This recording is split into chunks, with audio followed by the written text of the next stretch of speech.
You know that feeling when someone tells you to follow your dreams and your first thought is, yeah, that's not really for people like me. Like, dreams are something other people get to have. People with more time, more money, more something. I'm Michelle. Welcome back to Daily English Listening Podcast. Really glad you're here for this one. And I'm Chris. Today we're asking a question that sounds simple but hits different when you really sit with it.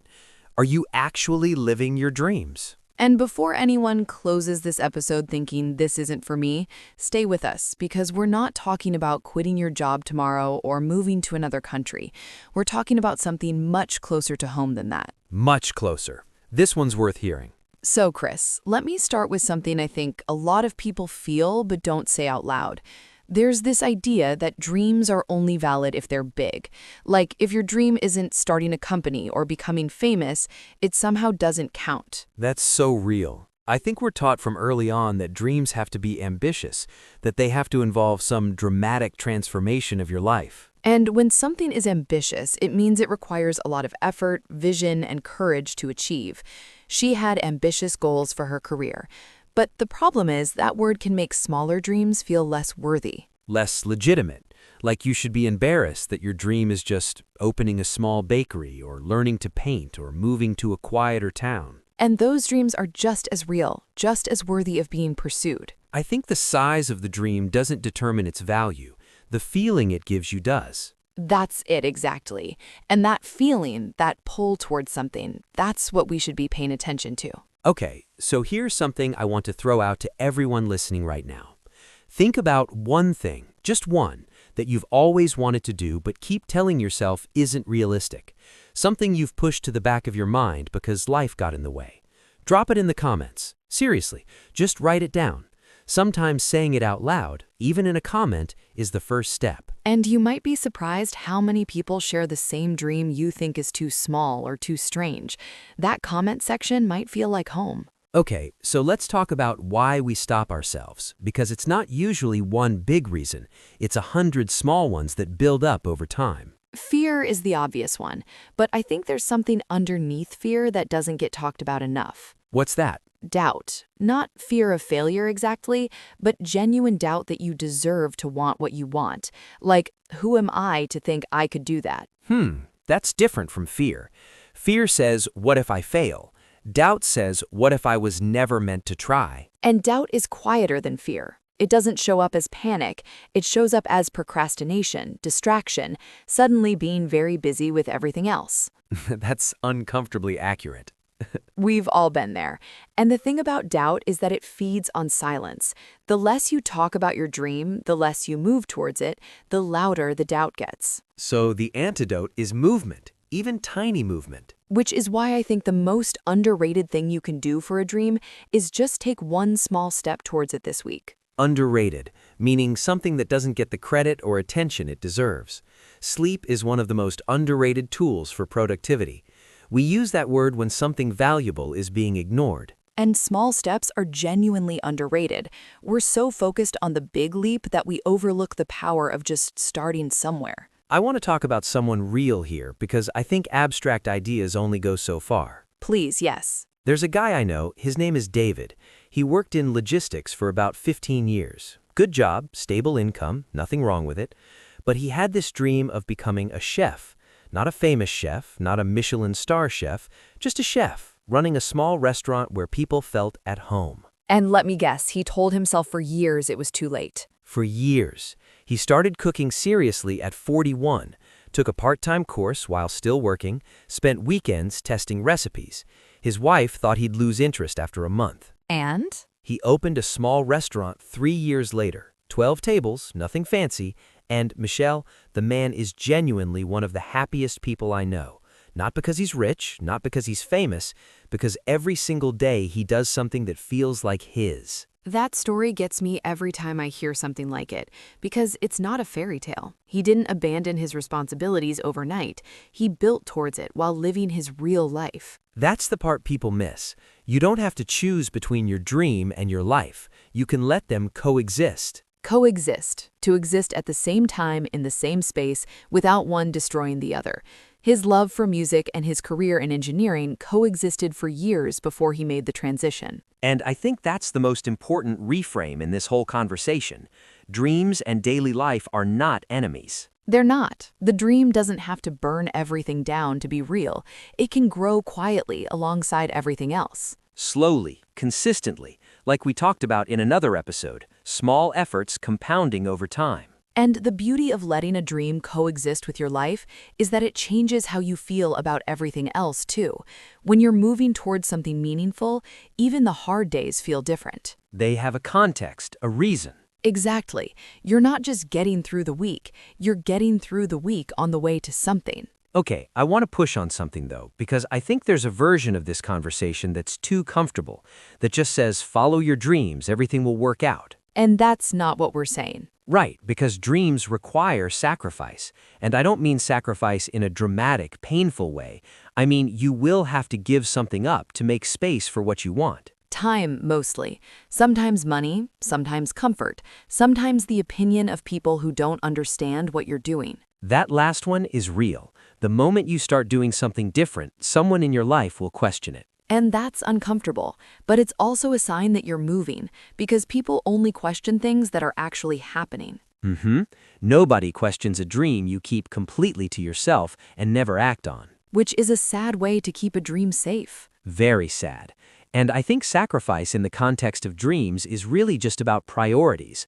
You're not losing something, you're choosing something else instead. I gave up 2 hours of TV every night to practice. That's not suffering. That's a trade you made because something mattered more. And when you reframe it that way, it stops feeling like deprivation and starts feeling like intentional living. Intentional, doing things with purpose and awareness, not just by habit or default.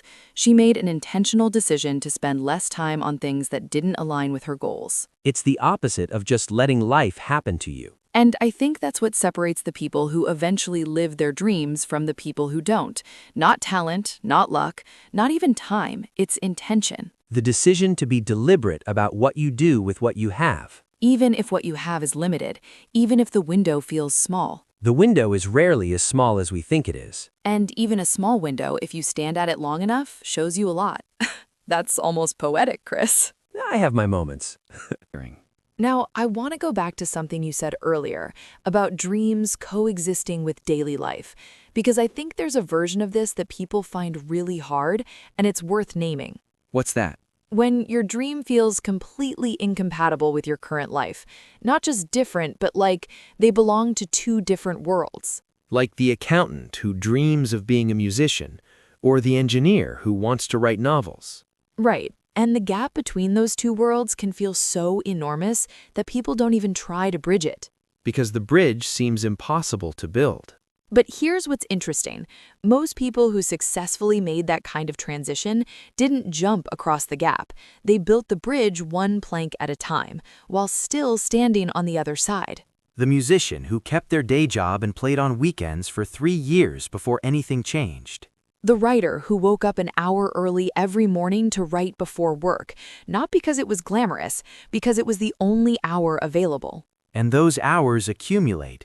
Those weekends accumulate. And one day you look back and realize the bridge is already mostly built. You just have to take the last few steps. Which is terrifying and exciting at the same time. Most worthwhile things are. You know what I think the real question is, though?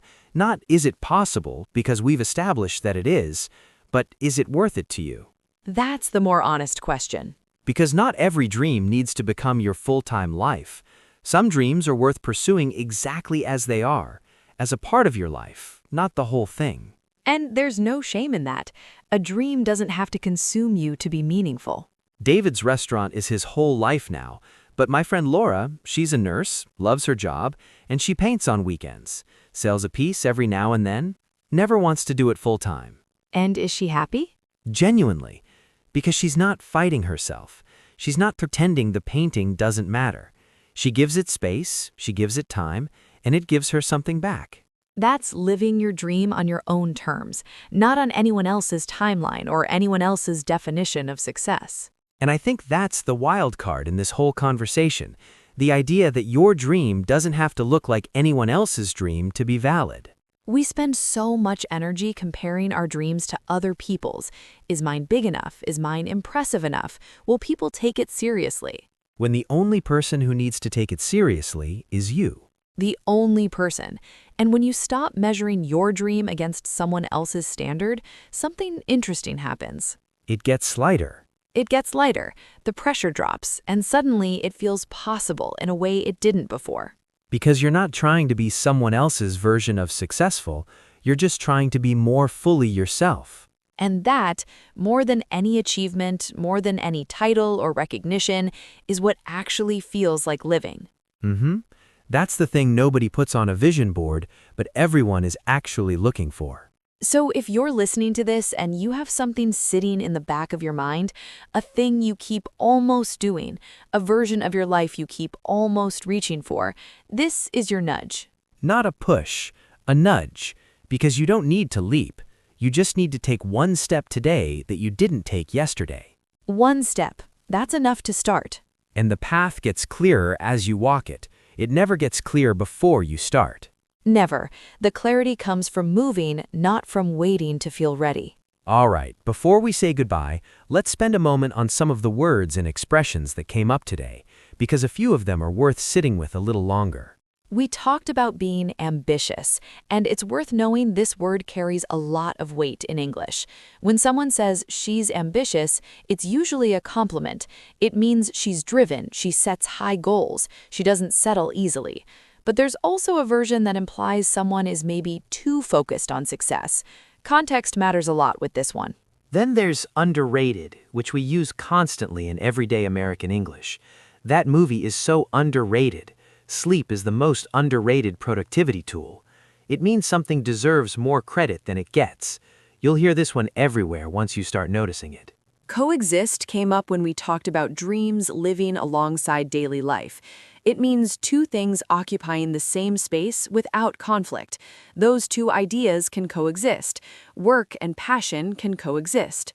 It's a calm, neutral word, not forced harmony, just peaceful, parallel existence. Sacrifice is one that people often misread as purely negative, but in context, it just means giving something up in exchange for something you value more. Starting the business required some financial sacrifice. That's not a tragedy, it's a trade. And intentional. This one has become really common in modern American English, especially in conversations about self-improvement and lifestyle. I'm trying to be more intentional about how I spend my time. It means acting with awareness and purpose, not just drifting through your days on autopilot. Doubt is the quiet one, different from fear, different from worry. Doubt is that internal whisper that questions whether you were ever supposed to try in the first place. Recognizing it for what it is, just a feeling, not a fact, is one of the most useful things you can do. And incompatible, when two things seem like they can't exist together, can't work together, belong to completely different worlds. Their schedules were incompatible. His dream felt incompatible with his current life.